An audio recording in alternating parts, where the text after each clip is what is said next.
कभी नहीं टूटने वाली आस, एक सच्ची प्रार्थना और साईं बाबा का रहस्यमयी कृपा।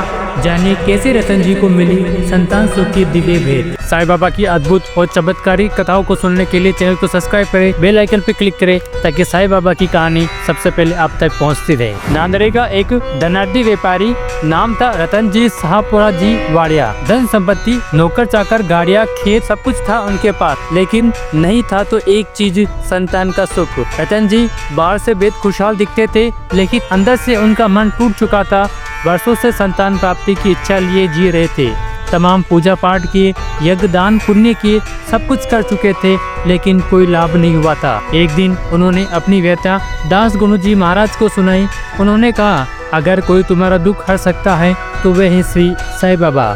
ये सुन रतन जी ने तत्काल शिरडी जाने का निश्चय किया। रतन जी शिरडी पहुँचे, बाबा के चरणों में गिरे और बोले, आप सबके कष्ट हरते हैं, मेरा भी दुख दूर कीजिए। तब बाबा मुस्कुराए और बोले, चिंता छोड़ो, अल्लाह तुम्हारी इच्छा पूरी करेगा। बाबा ने उनसे 5 रुपए दक्षिणा मांगी, लेकिन फिर कहा, 3 रुपए 14 आने तो पहले ही मिल चुके हैं, अब सिर्फ शेष 2 रुपए ही दो। रतन जी चौंक गए, बोले, बाबा मैं तो पहली बार आया हूँ। सीधी से लौटकर उन्होंने ये बात दास गुरु को बताई। दास गुरु ने काफी ध्यान विचार किया और बाद में उन्हें याद आया कि कुछ दिन पहले रतन जी ने एक फकीर मोहल्ले साहब को आतिथ्य के लिए घर बुलाया था और उस पर खर्च हुआ था ठीक 3 रुपए 14 आने। बाबा सब जानते थे, भूत भविष्य वर्तमान तीनों का उन्हें ज्ञान था। बाबा की कृपा से कुछ ही महीनों बाद रतन जी के घर पुत्र रतन का जन्म हुआ।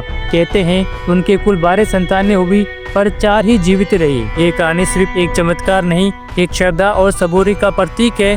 साईं बाबा ने हमेशा अपने भक्तों की पुकार सुनी है, फिर चाहे वो कितनी दूर क्यों ना हो। अगर आप भी बाबा पर सच्चे मन से विश्वास रखते हैं तो उनका आशीर्वाद आपको अवश्य मिलेगा। साईं नाम में ही सारी दुनिया की शक्ति है।